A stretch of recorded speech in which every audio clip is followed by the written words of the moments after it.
మీకు తెలిసిన ప్రపంచంలో మొట్టమొదటి పుస్తకం ఏది? ప్రపంచంలో మొట్టమొదటి పుస్తకం ఏది? ప్రపంచంలో ఒక పుస్తకం ఉంది, దాని పేరు బ్రిటానికా ఎన్సైక్లోపీడియా, విజ్ఞాన సర్వస్వ గ్రంథం. ఆ గ్రంథము మనం రాసింది కాదు, భారతీయులు రాసింది కాదు. ప్రపంచంలో ఉండేటువంటి గొప్ప తత్వవేత్తలందరూ అందులో కొన్ని ఇమిడిచారు.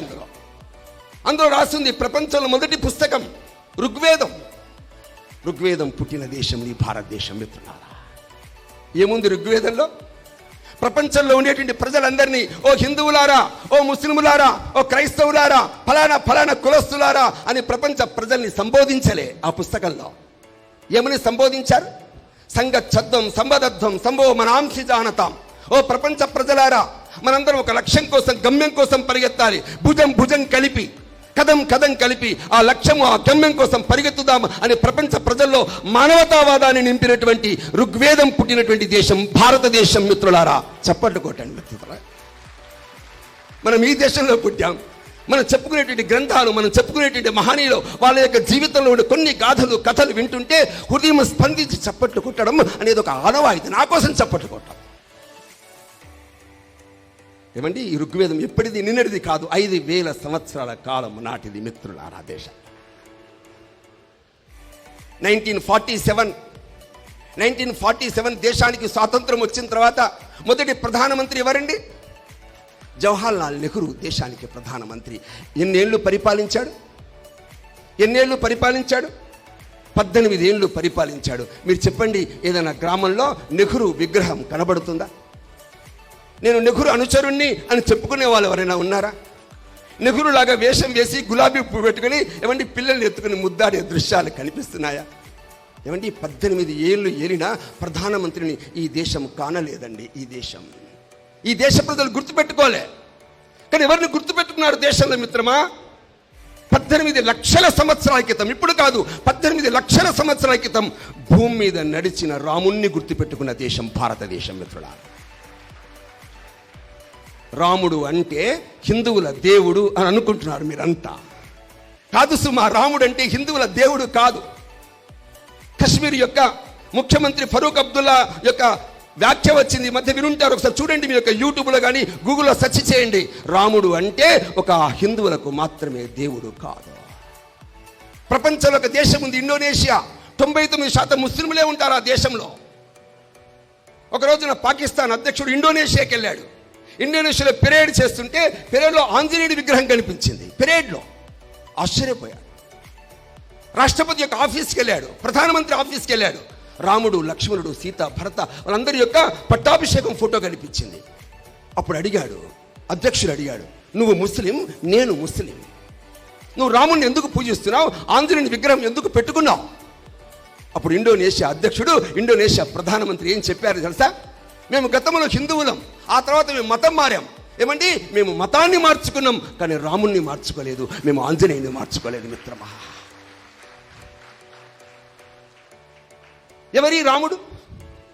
ఎవరి రాముడో తెలిసిన 13 ఏళ్ల పాప రామ అని పిలుస్తుంటే రాముడు వస్తాడమ్మా అని నాన్న చెప్తే రామ అన్నది రాముడు రాడే.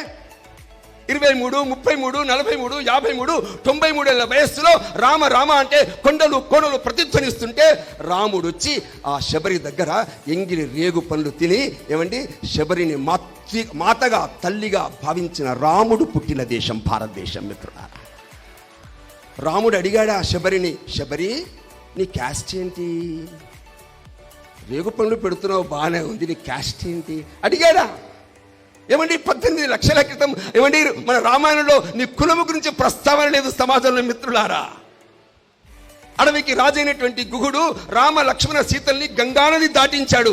నదిని దాటించిన గుహుని ఆలింగనం చేసుకున్నాడు. మీకు తెలిసిన ప్రేమకి సంకేతంగా ఆ గుహుణ్ణి అయోధ్యలో పట్టాభిషిక్తుడై రారాజుల వరుసలో గుహుణ్ణి కూర్చోపెట్టుకున్న రాముడు పుట్టిన దేశం భారతదేశం మిత్రులారా. తండ్రి చనిపోతే పెద్ద కొడుకుగా అంత్యక్రియలు చేయాలి, కానీ చెయ్యలే, అడవిలో ఉండిపోయాడు.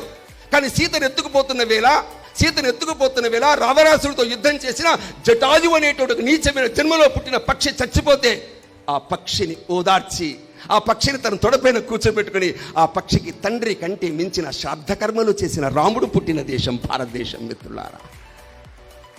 రాముడి తండ్రి దశరథుడికి ఎన్ని భార్యలు, ఎంతమంది భార్యలు? 200, 300, 400, 1000 ఎంతమంది భార్యలు ఉండి ఉంటారు? ఏమండి, రాముడు ఇంకొక పెళ్లి చేసుకుంటే ఎవరు అడిగేవాళ్ళు?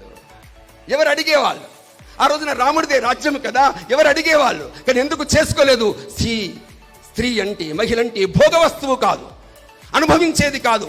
రాబోయే రోజుల్లో స్త్రీకి మాన్యత ఇవ్వాలి, గౌరవం ఇవ్వాలి, ఒక శక్తి ప్రదర్శగా ప్రపంచంలో చూపించాలి. అదే విధంగా స్త్రీకి మాన్యతనివ్వడం కోసం ఏకపత్ని వ్రతాన్ని స్వీకరించిన రాముడు పుట్టిన దేశం భారతదేశం. మిత్రులారా, మీకు అర్థమవుతుందా? రాముడి వెనుక మీకు దేవుడు కనిపిస్తున్నాడా? మానవత్వం కనిపిస్తుందా?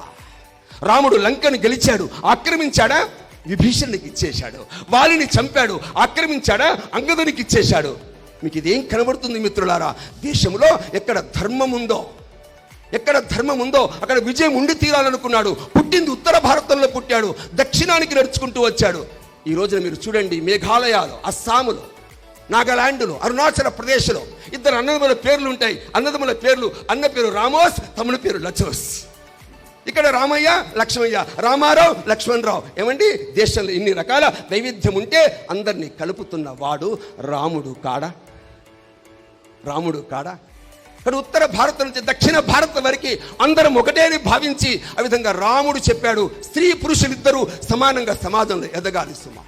నిర్భాగ్యులు, పేదలు, దుఃఖితులు ఎవరు నా యొక్క రాజ్యంలో ఉండకూడదని భావించాడు. సమాజంలో ఈ దేశంలో ఉండేటువంటి ప్రజలందరూ న్యాయం కోసం తప్పించాల్సిన అవసరం లేకుండా న్యాయబద్ధంగా జీవించాలని ఆశించాడు రాముడు. అందుకోసమే రాముడు ఈ సమాజంలో ప్రేమని, ఆత్మీయతని ప్రపంచానికి సాటి చెప్పాడు. అందుకే ఈ భూమి ఉన్నంత వరకు రాముణ్ణి గుర్తుపెట్టుకునే దేశం భారతదేశం. మిత్రులారా, రాముని కోసం చప్పట్లు కొట్టండి, దేవుడి కోసం చప్పట్లు కొట్టకండి, రాముడి కోసం చప్పట్లు కొట్టండి.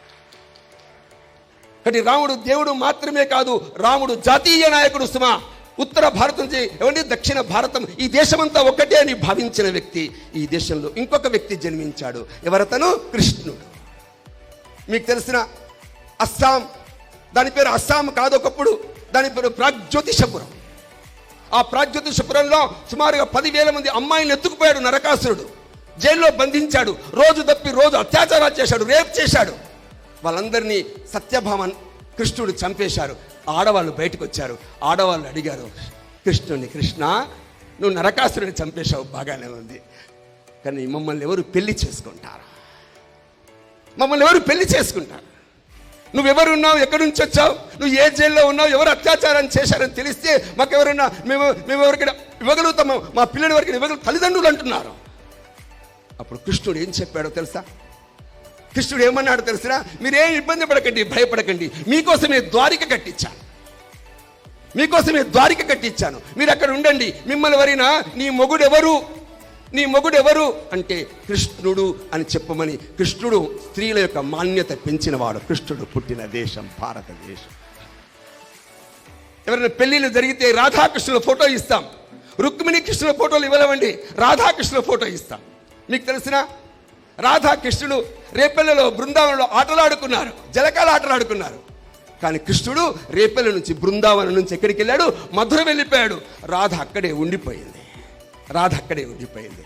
కృష్ణుని మిత్రుడు, అతని పేరు గర్గుడు అడిగాడు, కృష్ణ, నిన్ను ప్రేమించినటువంటి ఆ రాధ అక్కడే ఉంది, ఎందుకు రాలే? నాకేం తెలుసు, నువ్వు పోయి అడుగు. గర్గుడు బృందావనం వెళ్ళాడు. రాధను అడిగాను, నీకు కృష్ణుడంటే ఇష్టమా? చాలా ఇష్టం. కృష్ణుడంటే ఎంత ఇష్టం? కృష్ణుడంటే నా శ్వాస, నా ఊపిరి, నా ప్రాణం. మరి కృష్ణుడున్న చోటు ఎక్కడుంది? కృష్ణుడున్న చోటికి రావా? కృష్ణుడు మధురలో ఉన్నాడు, రా అంటాడు గర్గుడు. అప్పుడు రాధ ఏముందో తెలుసా? కృష్ణుడు లేని చోటు ఏది? అర్థమైందా? కృష్ణుడు లేని చోటు ఏది? నువ్వు స్వరూపాన్ని ప్రేమిస్తున్నావు, నువ్వు ముక్కును కండని ప్రేమిస్తున్నావు, నువ్వు లిప్స్టిక్ని పౌడర్ని ప్రేమిస్తున్నావు. నేను ఆత్మ సౌందర్యాన్ని ప్రేమిస్తున్న ప్రేమకు చిహ్నం రాధ పుట్టిన దేశం నా భారతదేశం. మిత్రులారా, యాసిడ్ ప్రయోగాలు ఎందుకు జరుగుతున్నాయి? ఎందుకు హింసిస్తున్నారు ఆడవాళ్ళని? ఎందుకోసం ఆడవాళ్ళని ముక్కలు చేసి గోతులు ఎందుకు పాడబెడుతున్నారు? కేవలం శరీరాన్ని మోహించినటువంటి కారణంగా, ప్రేమ పేరుతో కపటము, ప్రేమ పేరుతో వంచన, ప్రేమ పేరుతో మోసము జరుగుతున్న వేళ సమాజంలో నిజమైన ప్రేమకి తార్కాణం రాధాకృష్ణుని ప్రపంచానికి చాటి చెప్పినటువంటి భారతం, కృష్ణుడు పుట్టిన దేశం భారతదేశం. మిత్రులారా,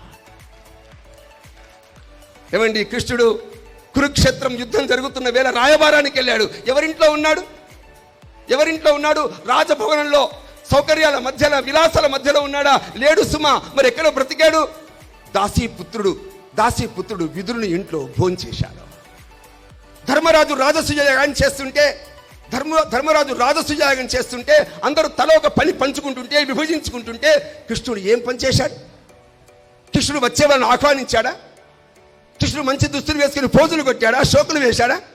లేదు సుమా. అందరికి ఫలానా పని విభజించి పనిచేస్తుంటే కృష్ణుడు నిశ్శబ్దంగా అందరూ తిన్న ఎంగిలి విస్తర్లు ఎత్తి, ఏమండి, చిన్న పని పెద్ద పని ఉండకుండా డిగ్నిటీ ఆఫ్ లేబర్ని ప్రకటించినటువంటి వ్యక్తి కృష్ణుడు పుట్టిన దేశం భారతదేశం. మిత్రులారా, మీకు అర్థమవుతుందా? రామకృష్ణుడు పుట్టింది ఎక్కడ? ఉత్తర భారతంలో.